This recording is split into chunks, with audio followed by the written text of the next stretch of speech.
안녕하세요. 저는 20대 후반 여자입니다. 어쩌다 보니 이곳에 사연을 신청하게 되었어요.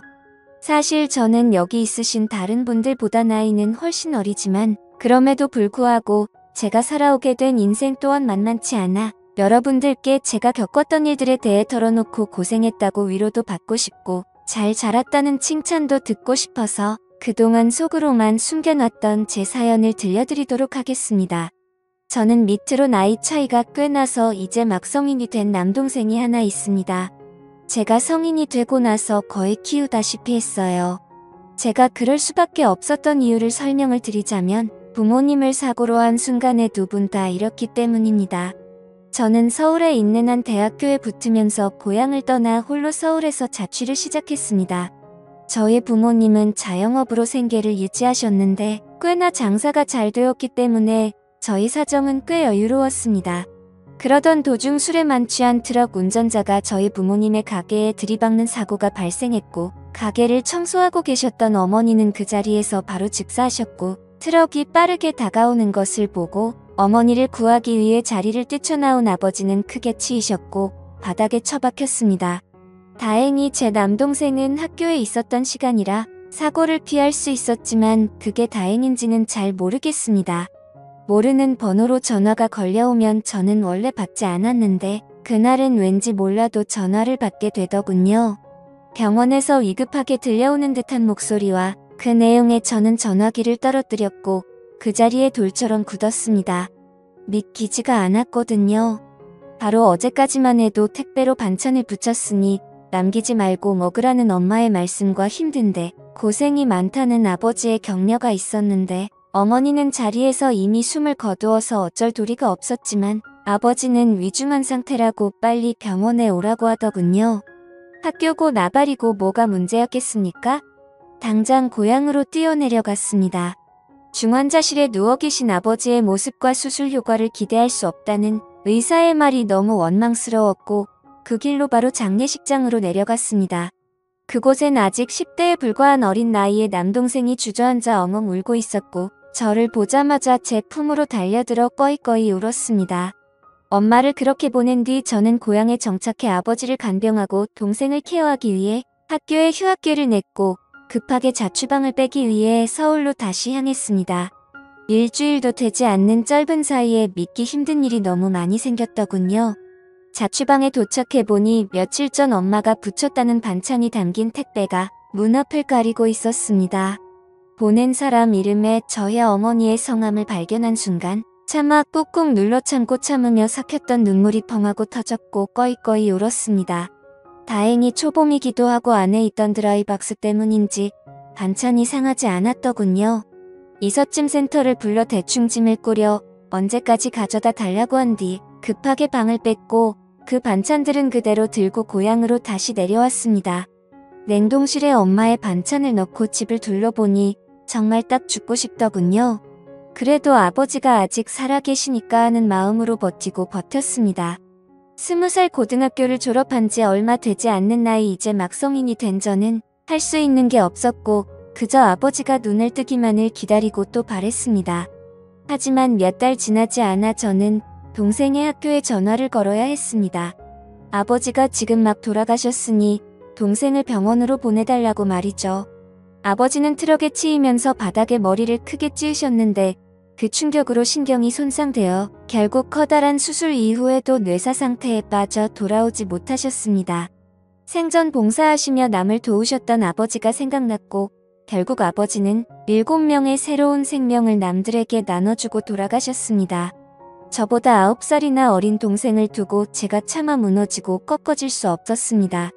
그렇게 부모님 두 분의 상을 몇 달 내에 연달이 치러냈어요. 그리고 알게 된 사실은 어머니와 아버지 두 분 모두 저와 제 동생 둘의 등록비와 결혼 자금을 따로 모으고 계셨고 그 외에도 보험을 많이 들어나서인지 보상금이 꽤 컸습니다.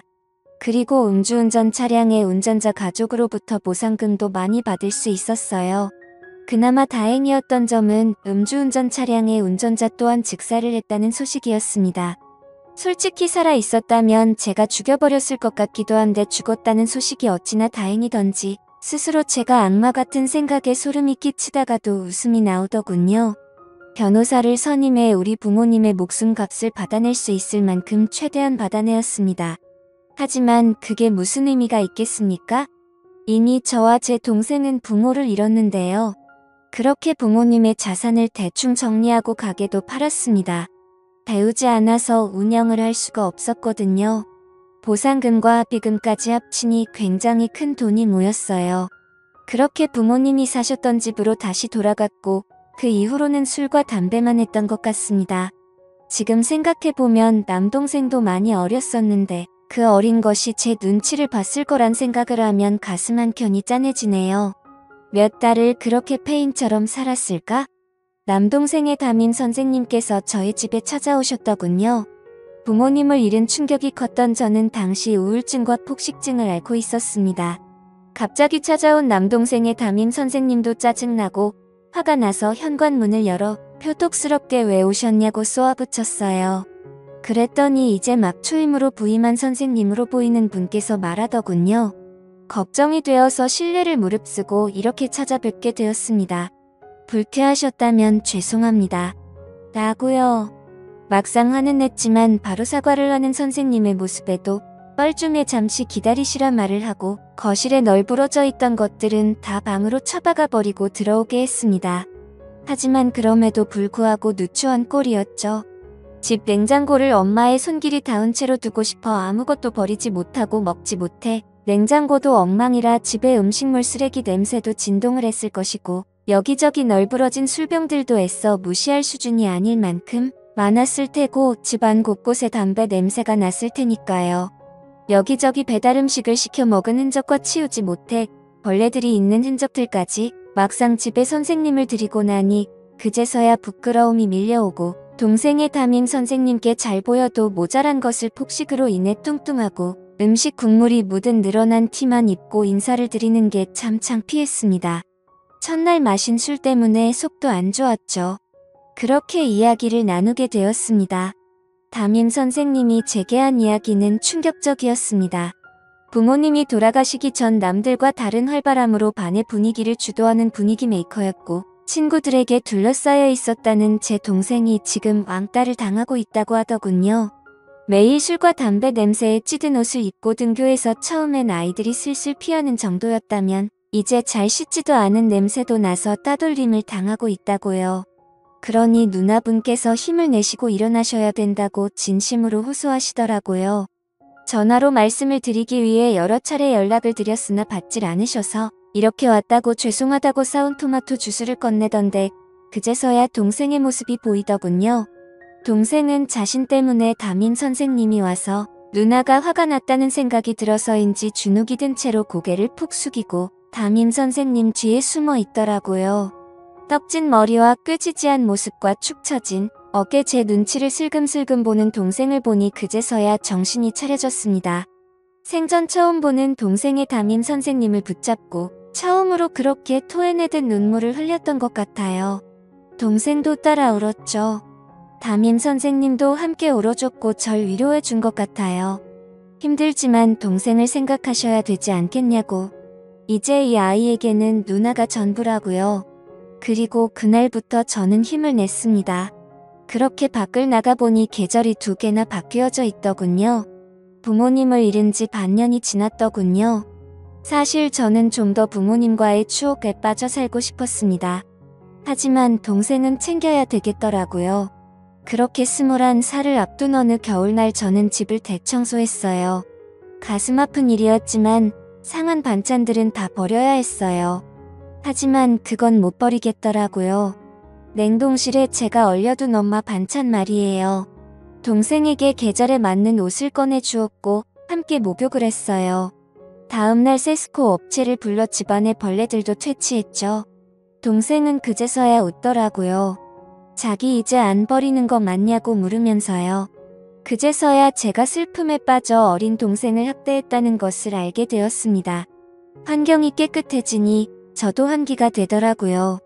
다행히 저희 부모님은 남겨주신 재산과 막대한 합의금이 있어서 금전적으로 아끼면 동생의 결혼 자금과 대학 학비는 무난할 것 같았죠. 그때 담임 선생님의 도움을 참 무지하게 많이 받았습니다. 21살의 어린 여자가 할 줄 아는 게 무엇이 있겠습니까? 살림도 엉망이고 요리도 엉망이고 뭐 그랬죠.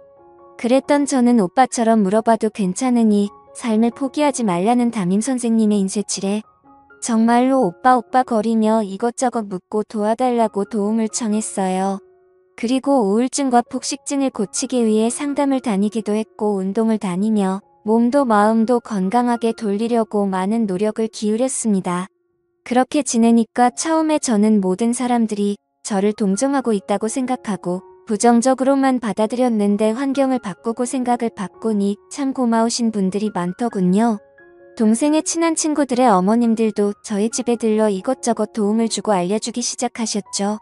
그렇게 도움을 받으며 지내길 반년, 그는 담임 선생님께서 제게 복학을 권하더군요.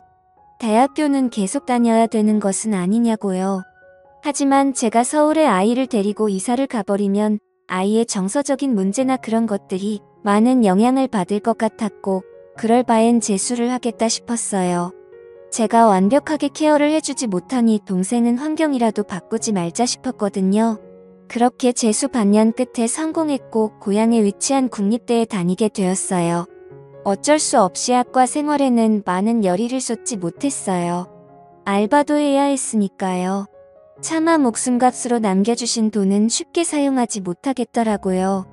등록금 학비 이런 것들은 괜찮았는데 생활비는 참 못쓰겠어서 벌었거든요. 그렇게 저는 저희 집에서 과외를 하면서 지내게 되었어요. 저보다 어린 동생을 케어하면서 집안일을 하면서 할 수 있는 일은 과외뿐이더라고요. 그리고 생각보다 그건 꽤 잘 되었습니다. 그렇게 번 돈으로 동생도 가르쳤고 하고 싶다는 거 배우라고 학원도 보내주었어요.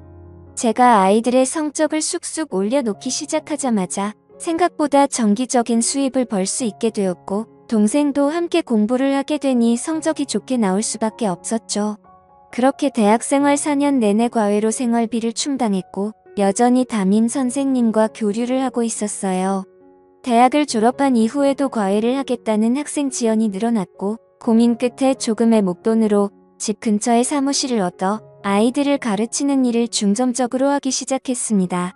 그렇게 점점 학생 수가 늘어나 혼자 감당이 되지 않아 경력직의 직원을 하나둘 뽑게 되었고 어느새 지금의 저는 10명의 선생님을 거느린 학원의 원장님이 되었습니다. 처음엔 전 과목 전부를 가리지 않고 봐주었지만 수학과 영어만을 집중적으로 가르치는 것으로 바꾸자 학생들이 정말 많이 오기 시작했습니다.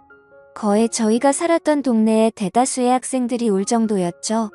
그 사이 제 남동생은 커다란 굴곡 없이 자랐고 큰 반항 한 번 하지 않고 커주었어요. 그리고 올해 서울에 내놓으라는 대학교의 철석부터 저희 학원의 자랑거리도 되어주었습니다.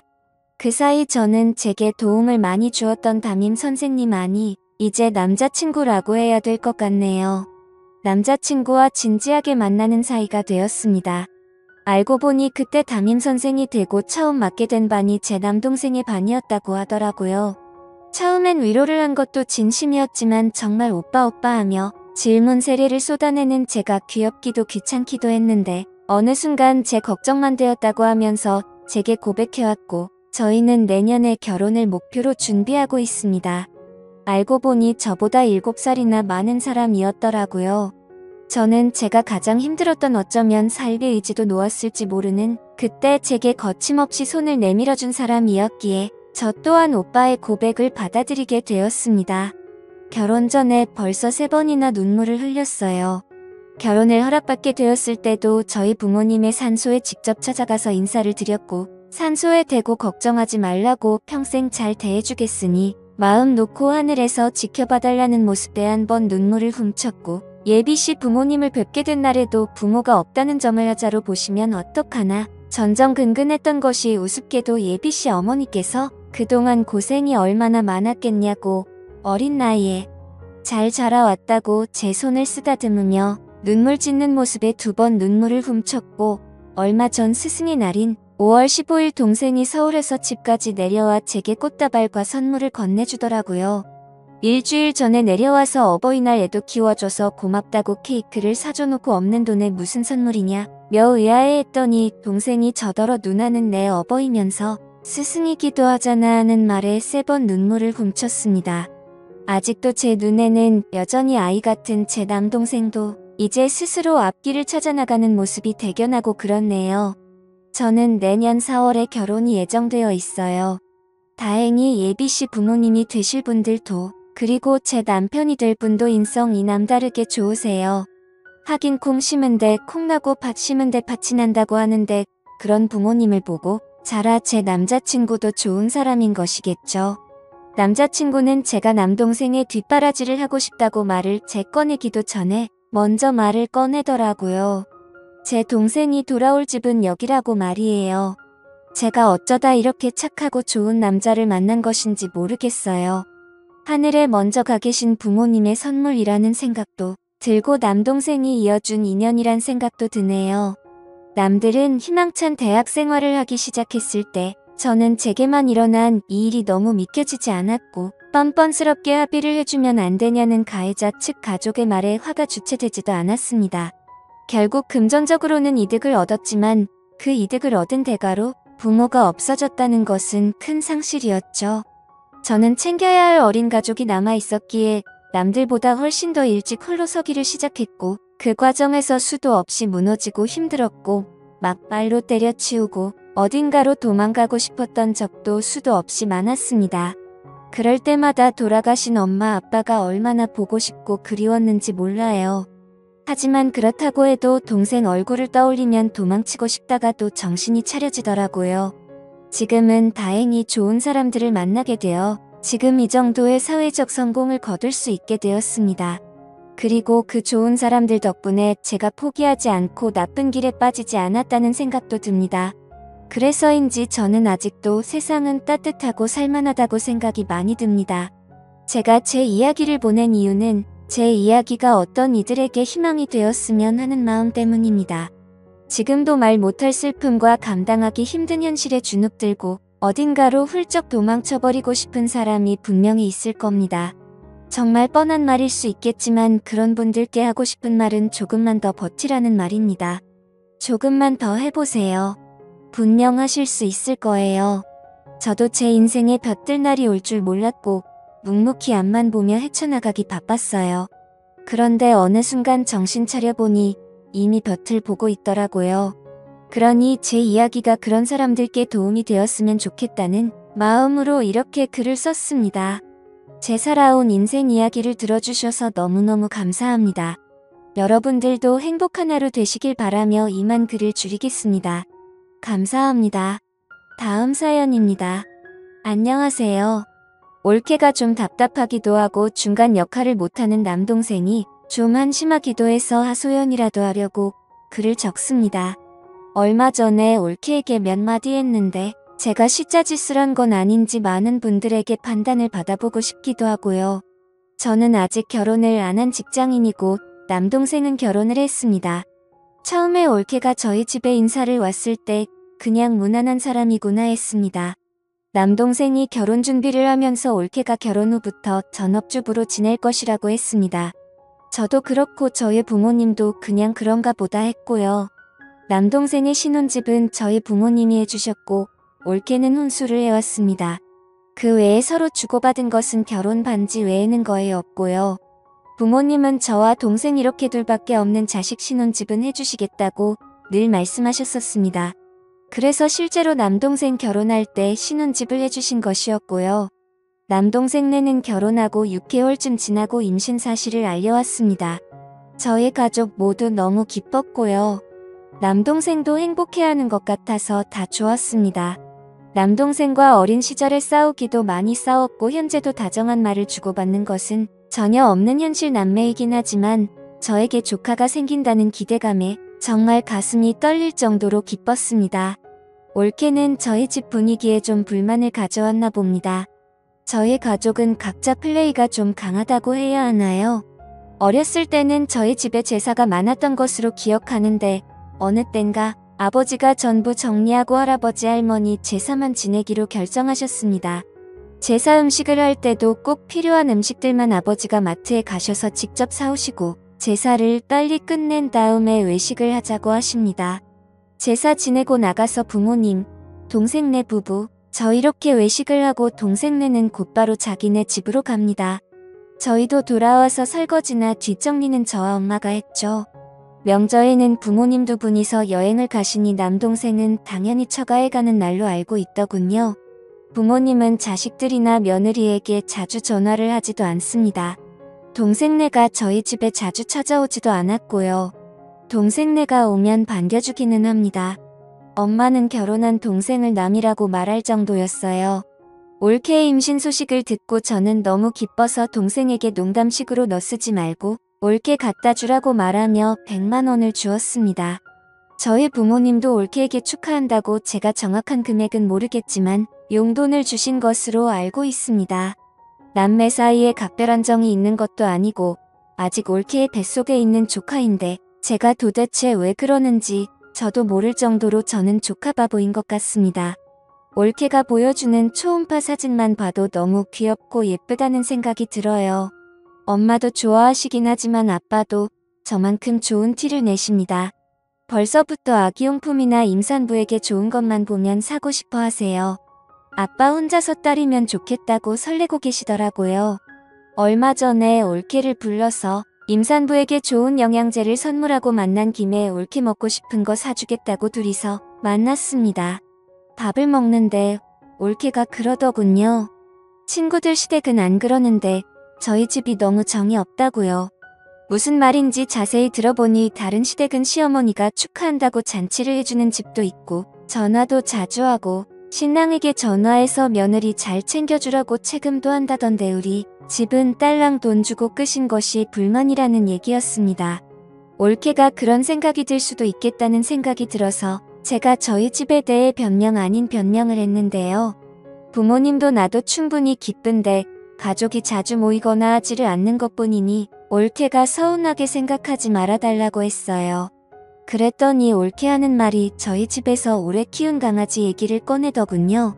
아기 태어나고 시댁에 찾아가면 그 강아지는 어떡하실 거냐고 물었더니 저희 엄마가 그럼 아기가 좀 클 때까지 오지 말라고 했다더군요.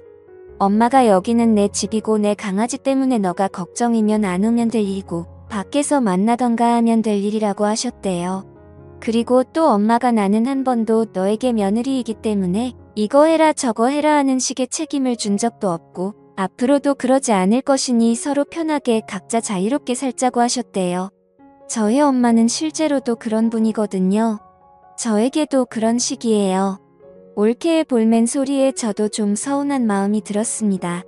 그래서 제가 결혼한 친구들에게 얘기해보면 시댁은 터치를 안 하면 그게 최고라고들 하던데 우리 집 분위기 정도면 괜찮은 것이 아니겠냐고 올케에게 물었어요. 그랬더니 올케는 형님 친구들이 안 좋은 시댁을 만난 것뿐이라고 하더군요. 자기 친구들은 시댁에 엄청 대접받고 산다면서요. 그래서 제가 올케에게 그랬어요. 올케가 그런 서운한 마음이 드는 것도 이해가 가는데 일단 임신했다고 시어머니가 잔치까지 해준다는 말은 처음 듣는다.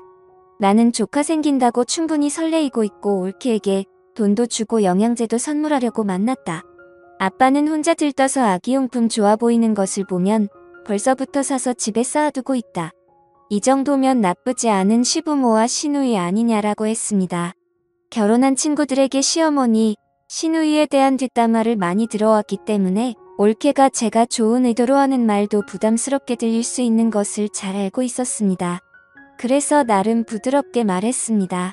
제 말에 올케는 그래도 이렇게 정이 느껴지지 않는 것은 아니라는 생각이 든다고 하더군요.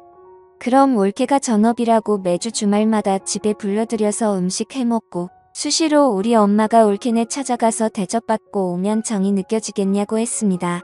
그리고 올케가 매일 시어머니에게 아침에 안부 전화, 저녁에 하루 일과를 보고하는 전화를 하도록 했어야 가족의 정을 느꼈을 것이냐고 했습니다. 그러다 하루 전화 빠뜨리면 전화 안 했다고 난리 쳐주고 전화 안 받으면 우리 엄마가 1시간 이내로 올케네 집에 출동해주면 정을 느끼겠냐고 했습니다. 올케는 제가 너무 극단적인 예를 든다고 하더군요. 그럼 우리가 주말에 우리 집이든 올케네 집이든 모이게 되면 나는 거의 없을 텐데 음식을 하거나 뒷정리를 하거나 하는 일은 누가 하게 될 것 같냐고 물어봤어요. 엄마와 동생도 올케와 함께 하긴 하겠지만 그 시간 동안 올케가 자유시간을 뺏기는 것인데 부담 가지 않겠냐고 물어봤습니다. 그랬더니 올케는 아무 말 없이 표정도 별로다군요. 오늘 올케에게 선물도 주고 여자끼리 수다 떨면서 식사하려고 만났는데 생각대로 되지 않아 나도 기분 별로라고 얘기했습니다. 올케가 동생과 결혼한 지 좀 되긴 했지만 올케 말대로 서로 부대끼는 시간을 많이 가지지 않아서 서로 적응하고 서로 맞춰갈 시간이 부족했던 것으로 생각된다고 했습니다. 오늘 일은 서로 서운하게만 생각할 것이 아니라 서로 맞춰가는 과정이라 생각하자고 했어요. 올케는 저와 헤어질 때까지 표정이 안 좋더군요. 저는 그래도 최대한 웃으면서 있다가 웃으면서 올케와 헤어졌습니다. 집에 왔더니 진 빠지더군요.